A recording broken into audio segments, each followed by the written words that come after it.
तुम्हाला माहितीच आहे ना, मी हल्ली घरी गेले होते जिथे मी आई बाबांसोबत थोडासा वेळ घालवला, गणपतीचा पाठ दिला होता. त्या सगळ्या गोष्टी लवकर करण्यामागचं कारण हेच होतं की मी पुढे नसणार आहे, मला पुढे वेळ नाहीये.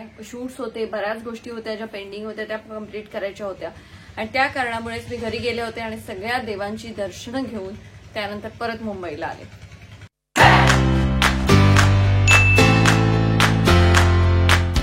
तर आम्ही सगळे जेव्हा देवदर्शनासाठी गेलो होतो तेव्हा सगळ्यात पहिलं मी गेले आईच्या माहेरी आणि तिथून आम्ही गेलो आईच्या माहेरची देवी म्हणजेच माझ्या आजोळची देवी श्री भगवती देवी मंदिर धामापूर इथे. पहिलं देवीचं दर्शन घेतलं आणि त्यानंतर आम्ही पुढच्या प्रवासाला निघालो.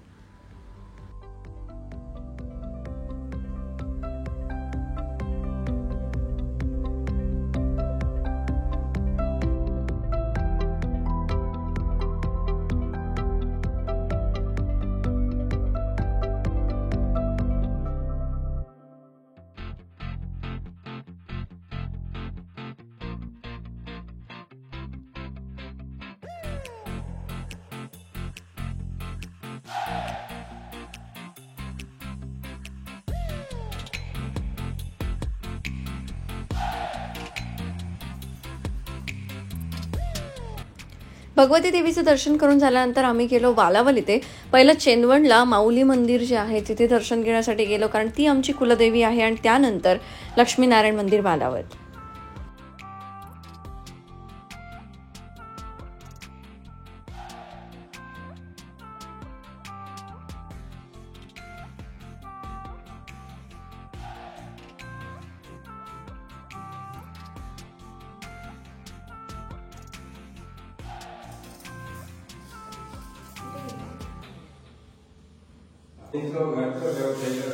ब्राह्मण मूळ पुरुषा गालिका मूळ संबंधा गालिकर पूर्व संबंधा गालिकर काय याच्यामध्ये आढळतं जडकरणी ग्रहमान देवतारी पीडा चूक अपराध जरी काय झाली असतात तरी क्षमा कर, आज तू मावनी राजी हो.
जवळच मावशीचं घर होतं, त्यामुळे परत एकदा मावशीच्या घरी आईला घेऊन गेले. तिथे केल्यानंतर आम्ही थोडा वेळ घालवला आणि त्यानंतर रामेश्वर मंदिर जे आहे हुमरमळा इथे कुडाळ तालुक्यामध्ये तिथे दर्शन घेऊन मग आम्ही परत घरी निघालो.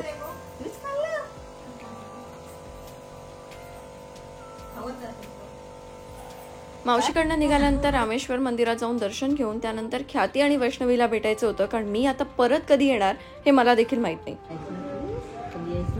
कधी आहेस की नाही? तुला खाऊ दिलंय काय काय मी आईकडे? ताप गेला ना? ख्यातीला शाळेत सोडायला गेल्यानंतर ख्यातीच्या वर्गाकडे सुद्धा मी गेले आणि त्यानंतर अरे बापरे,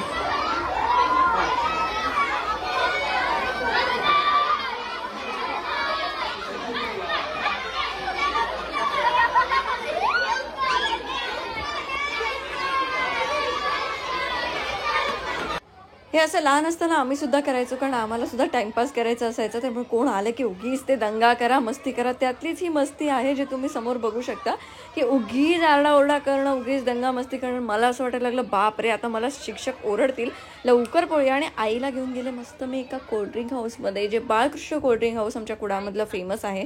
आईला आणि मामीला मस्त तिथे पार्टी केली आम्ही. आणि त्यानंतर मग आता म्हटलं घरी जाऊया. पण त्याआधी आठवलं की आईला एक कपाट हवं होतं. त्यामुळे कुडामध्येच एका मस्त कबर्डची खरेदी केली. ती खरेदी करून आता खरंच घरी चालली आहे मी, खरंच चालले.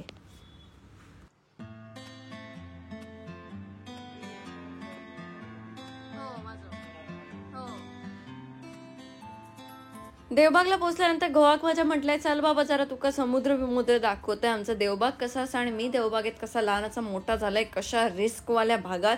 त्याच्यामुळे माझ्याबरोबर लगीन करणं म्हणजे सुद्धा एवढीच मोठी रिस्क असा ही ते का दाखवण्यासाठी मी संगमार घेऊन गेले. आणि त्याच्यानंतर आमचा ह्यो दिवस असोच संपतो. या समुद्राच्या मध्येपर्यंत हे असतं, वाळू असते, एवढा सगळा किनारा असतो.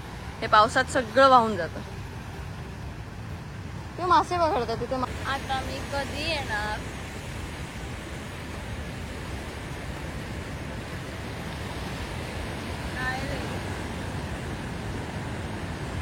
ज्या वेळी मी काही चांगलं गोष्टी केल्या त्यावेळेला माझी तुलना केली गेली आहे, हे असं का, ते तसं, तर तो किती छान करतो किंवा हा ही किती छान करते किंवा असं काही. तर माझी काम करण्याची पद्धत वेगळी आहे, प्रत्येकाची काम करण्याची पद्धत वेगळी असते. आणि मी माझं काम, माझा रस्ता स्वतःहून तो मार्ग काढत काढत इथपर्यंत आले आहे. तर तुम्हा सगळ्यांचे आशीर्वाद राहू द्या. आणि हो, वोट करायला नक्की विसरू नका.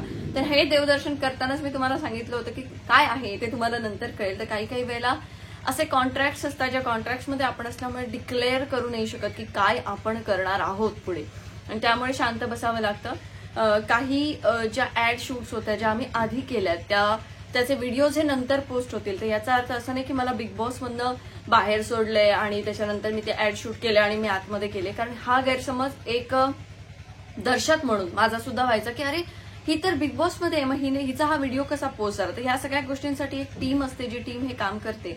सो माझी पण टीम हे काम मागून करत राहील, तुमच्यापर्यंत व्हिडिओज पोहोचवत राहील, जी काही इन्फॉर्मेशन असेल ते देत राहील. त्यामुळे काहीतरी चुकीचा विचार पटकन करू नका. जे काही तुमचे डाऊट्स असतील ते तसेही डाऊट्सच राहतील. ते मी येईन तेव्हाच सगळे क्लिअर होतील. आणि हो, खरंच बोलेन तुमच्याशी की काय नक्की आतमध्ये चालतं आणि काय आतमध्ये झालं होतं. पटकन कोणाला जज करू नका. मी एवढंच सांगेन की मी आता आतमध्ये आहे बिग बॉसच्या घरामध्ये. आता हा व्लॉग आधी बनवून ठेवते, पण आता मी बिग बॉसच्या घरामध्ये असेल. तर मी असू दे किंवा कुठचाही तिथे असलेला व्यक्ती असू दे, पटकन जज करू नका. कारण आपण आपल्या खऱ्या आयुष्यात नेहमी भांडतो, नेहमी पटकन कोणाला तरी काहीतरी बोलतो. पण एकदाच कोणीतरी काहीतरी बोललंय म्हणून ती व्यक्ती वाईटच असेल, म्हणजे ती माझ्या विरुद्ध बोललेली असू दे किंवा कोणी असू दे किंवा मी देखील असू दे. पटकन एखाद्याला जज करू नका. एक थोडा वेळ घ्या की नक्की ते काय आहे. कारण पूर्ण दिवसामधलं काही काही फुटेज हे तुम्हाला दाखवलं जातं. त्यामुळे जजमेंट ही तुमची क्विक असते, कारण तुमच्यासाठी त्या गोष्टी 5 मिनिटात झालेल्या असतात, पण आम्ही त्या गोष्टीमध्ये पूर्ण दिवस काढलेला असतो.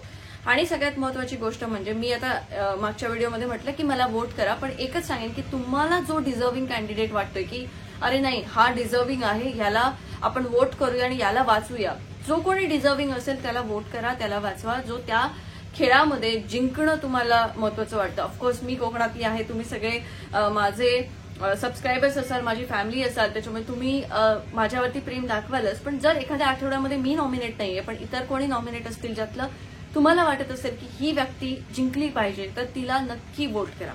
बाकी या व्हिडिओमध्ये एवढंच. बाकी आपण भेटूया पुढच्या व्लॉगमध्ये. Till then bye bye.